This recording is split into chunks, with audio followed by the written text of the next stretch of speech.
What's up mga kabi? Good morning. Morning sa mga followers natin dyan, sa mga hindi followers, sa mga nanonood, sa mga hindi nanonood. Salamat po. Salamat po sa Diyos at tayo natin dito pa. Nakagawa pa ng isa pa uling riding motovlog. Today punta ulit tayo ng Manila. This is the second time that we're gonna go to Manila again. Today we are here in Alabang.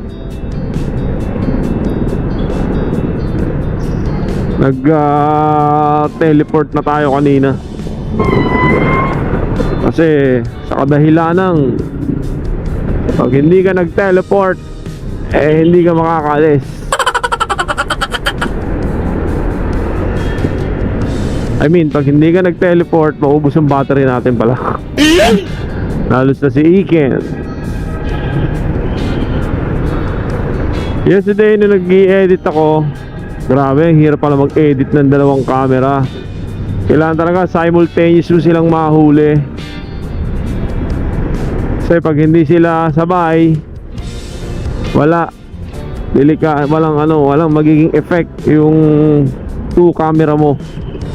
Ibig sabihin ko, there's no such effect pagdating sa system. And napansin ko din, kapag inuna mo pala yung overlay, kasi sa cellphone lang ako nag-edit sa tawag dito, CapCut lang wala pa tayong, may laptop tayo pero hindi siya pang editing so yung yung resolution nun hindi qualified para dun sa 4K resolution. So we're planning to buy a laptop na may 5K resolution para magamit natin yung performance ni GoPro.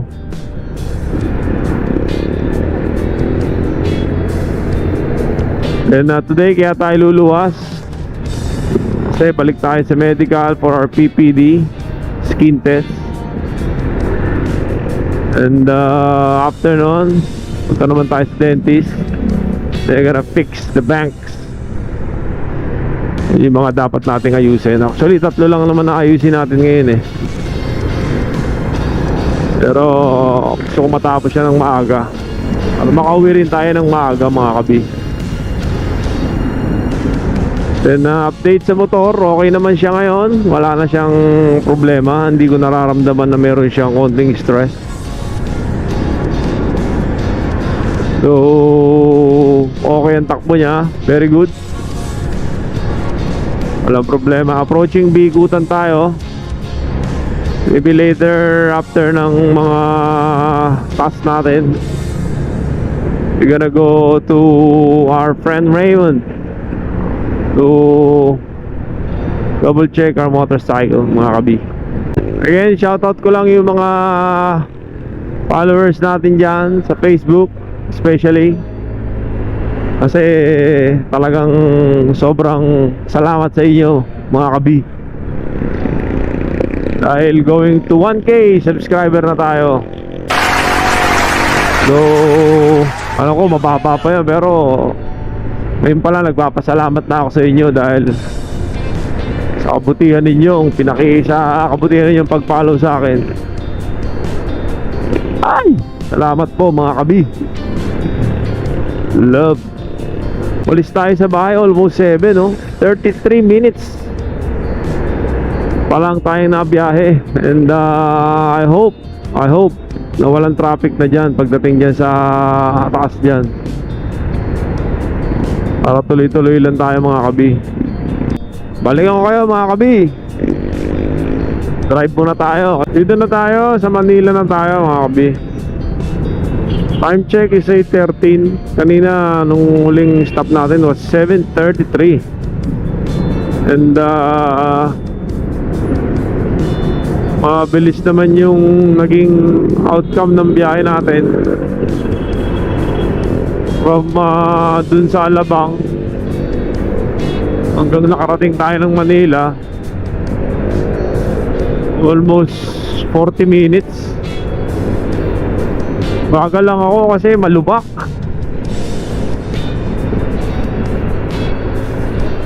Parang masisira yung shock ko sa mga lubak dito eh. Medyo may kalumaan na rin naman yung shock natin eh. Kaya nag-iingat tayo mga kabi. Dito na ulit tayo sa San Andres, Bukid. Di gaanong traffic, medyo mild lang ang traffic. Sin sobrang mild. Stoplights yan ang mga naging cost lang. Pero hindi yun talagang, meron talagang matinding traffic. Dito na tayo mga kabi, NBI UN na to. Lapit na to sa Physician. Konting kembot na lang, nandun na tayo. Almost 8:30. Hindi pa rin tayo late. Okay pa rin yung oras. Then ayusin na rin natin yung bangko natin dito para matapos na.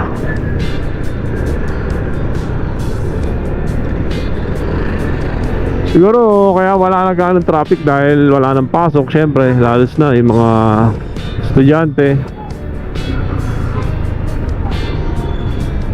elementary to college. Wala na sila sigurong pasok. Kasi yung anak ko wala nang pasok eh. Sa Laguna hindi na siya napasok. So magaling-galing naman na yung anak ko. Kasakit siya ng ubo mga kabi. A few moments later. Yo, what's up mga kabi? Tapos na tayo. Nagawa na natin yung ating bank and medical. Pero meron pa tayong isa pang pending doon. Dental na lang yun, pero God willing, okay na rin yun. On the way tayo ngayon doon para paayos yung ipin natin. So, tara. What's up mga kabi? Smenya Highway na tayo. Pauwi na tayo, dito na tayo.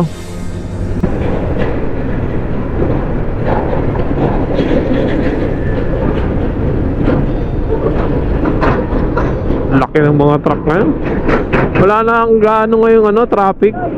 Kasi na eh, uwi ng mga tao. So tayo, na lang tayo, chill ride. Ika nga. Dito tayo sa Osmeña. Hindi na record yung kanina natin yung second to the last na ni-record ko. Hindi siya na-record. San Andres Bukid again.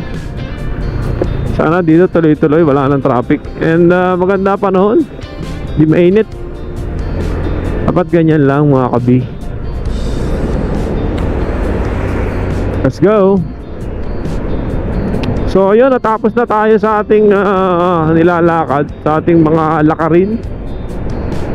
And pabalik tayo sa November 3 kay Doktora. Which one, kung sino man sa kanila ang mag-check sa atin. Kasi dalawa yung doktor doon humawak sa atin eh.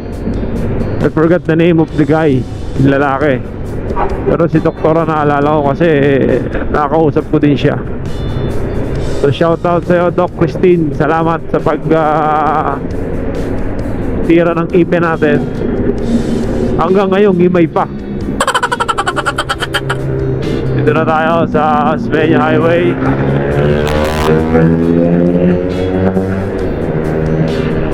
Si kuya nagmamadali. Baka late na yun. Pagdating din naman no, red din. Kung gusto niya siya number 1, diba? So dito na tayo, stoplight muna tayo. Balikan ko kayo mga kabi pag dumating na tayo dun sa part ng medyo malapit na tayo. Alright? Dito na tayo, bahay na tayo. Palamig lang tayo dun sa bukuhan. Bili muna tayo ng egg. Tapos tindahan, wala kaming egg eh.